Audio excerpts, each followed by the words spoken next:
Fundación Pro Academia Mexicana de la Lengua presenta. Queridos amigos, tengo el enorme placer de darles la bienvenida a México en nombre de la Academia Mexicana de la Lengua.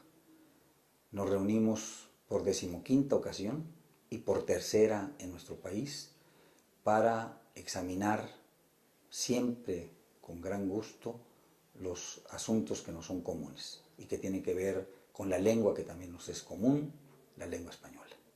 Bienvenidos a México.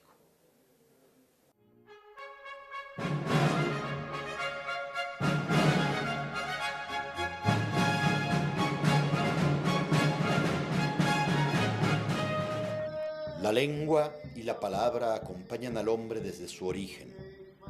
La palabra es instrumento y firmamento. La lengua es tierra nativa y patria. Ya los cronistas advirtieron que la altiva Tenochtitlan era una ciudad cosmopolita. Se hablaban en ella diversas lenguas. Se pronunciaban palabras en diversos tonos. Se cantaba a deidades que dominaban un idioma de piedra. Para reducir esta ciudad, el español tuvo que atravesar al menos 2 puentes lingüísticos. De ello da fe la presencia plurilingüe de la Malinche, madre de la lengua y nodriza de aquel terrible encuentro. Malinche midió su aliento con el de Hernán Cortés. La sombra de sus 2 cuerpos acompañó la fundación de la Nueva España y el asentamiento de la nueva ciudad criolla sobre los escombros de la gran Tenochtitlan.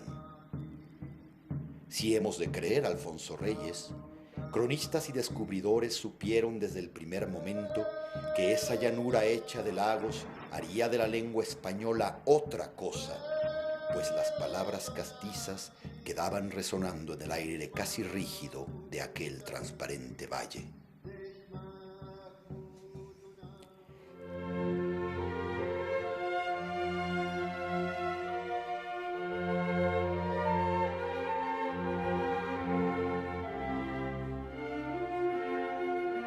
Entre todas las lenguas europeas, la española destaca por ser hablada y practicada por más de 500 millones de personas.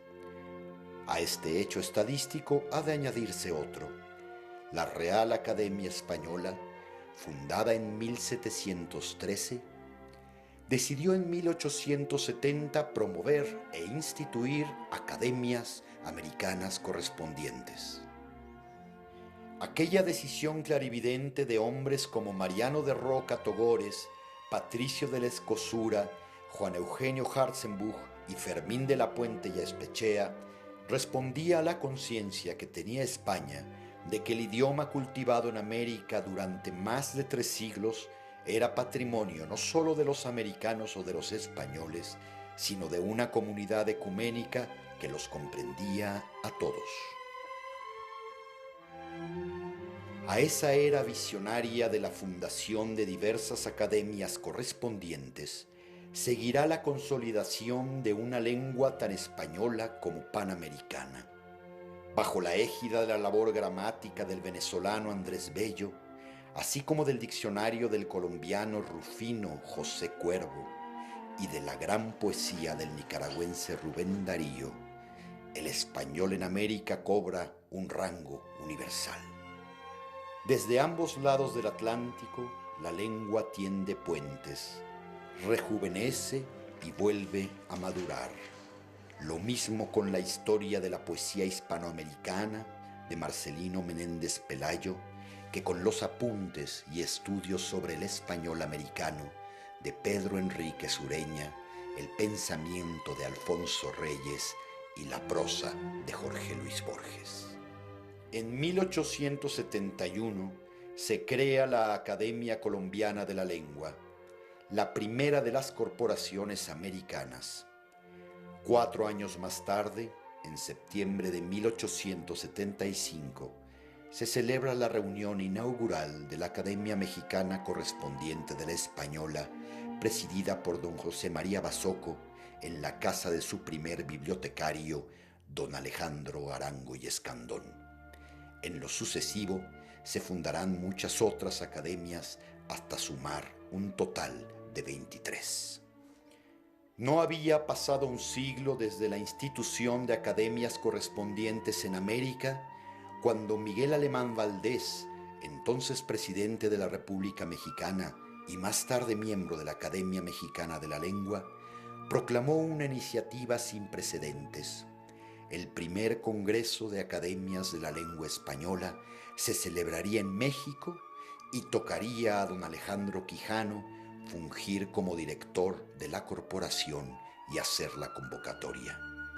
El 14 de junio de 1950, a través de una nota leída en su nombre por el nuevo miembro de la Academia Mexicana de la Lengua, José Rubén Romero, Miguel Alemán propuso una reunión de las academias de la lengua española, todas sin excepción, con arreglo a un programa del que se anticiparon textualmente estos 4 objetivos: unificar el léxico, ajustar a sus verdaderas acepciones los americanismos que ya figuran en el diccionario, establecer academias en aquellos países de la lengua española en donde no existen, y poner al servicio de la humanidad esa fuerza de amor y de cohesión espiritual que es el idioma. El Congreso se realizó en abril de 1951 en la Ciudad de México. En el discurso pronunciado durante la inauguración, el presidente Miguel Alemán dijo: «Es metáfora precisa llamarle diamantina a nuestra lengua.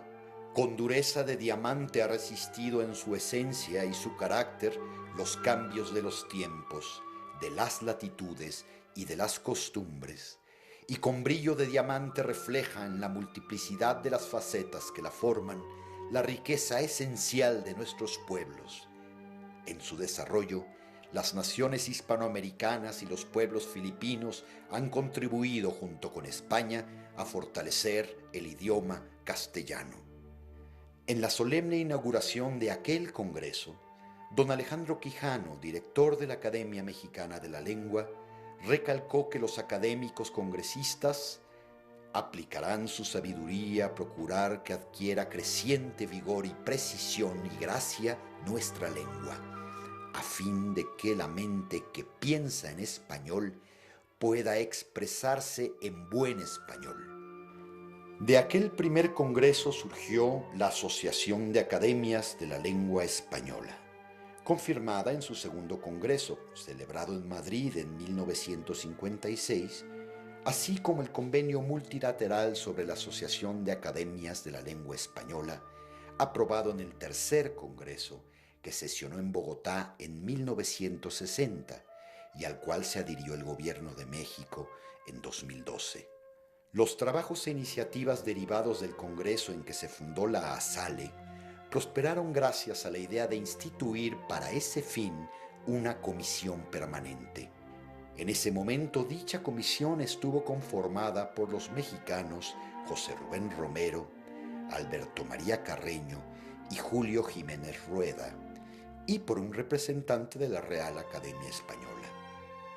De esta suerte quedó asegurada la continuidad de los trabajos en posteriores encuentros, 14 hasta ahora, y en noviembre de 2015 nuevamente en México. En los últimos años, la Real Academia Española y las 21 academias de América y Filipinas que con ella integran la Asociación de Academias de la Lengua Española vienen desarrollando una política lingüística que implica la colaboración de todas ellas, en pie de igualdad y como ejercicio de una responsabilidad común en las obras que sustentan y deben expresar la unidad de nuestro idioma en su rica variedad. El diccionario, la gramática y la ortografía. Esta labor va más allá de la elaboración de diccionarios y se ajusta a los nuevos tiempos con proyectos editoriales de gran envergadura, así como con iniciativas como el Cordiam, Corpus Diacrónico y Diatópico del Español de América, un corpus electrónico de libre acceso que ofrece la consulta de documentación americana diversa para realizar análisis de la historia del español americano, o para conocer mejor sus trayectorias histórica y geográfica, o bien con el reconocimiento de los hombres y mujeres que constituyen la lengua a través del Premio Pedro Enríquez Ureña, convocado por la Academia Mexicana de la Lengua y entregado en 2014 al filósofo español Emilio Lledó. La ecuación que alía a la letra con el cetro se da a través de la educación y el conocimiento. Entre los académicos se eslabonan juristas y médicos, comunicadores, diplomáticos, economistas e historiadores, filósofos y filólogos, arqueólogos y editores, maestros, profesores, políglotas, diccionaristas transmisores del conocimiento. Diríase que las academias son ciudades imaginarias donde estarán representadas idealmente todas las disciplinas del saber y el conocimiento. Las academias de la lengua que constituyen la ASALE reconocen su ser tanto en el espacio como a lo largo del tiempo. Su historia se da en una línea. Es como una casa en marcha a través de los siglos, armada con los clavos y tablas de esas ideas fijas, la lengua, el idioma, su origen, sus formas, sus avatares expresados en libros, discursos, memorias, anales y crónicas. Cada academia de la lengua americana se reconoce como parte de una escuadra, de una red de otras armaduras y corporaciones afines a las que mueve en el espacio y en el tiempo la misma cifra, nuestra lengua, ese idioma en el cual descansa y se decanta el nosotros de la cultura hispánica.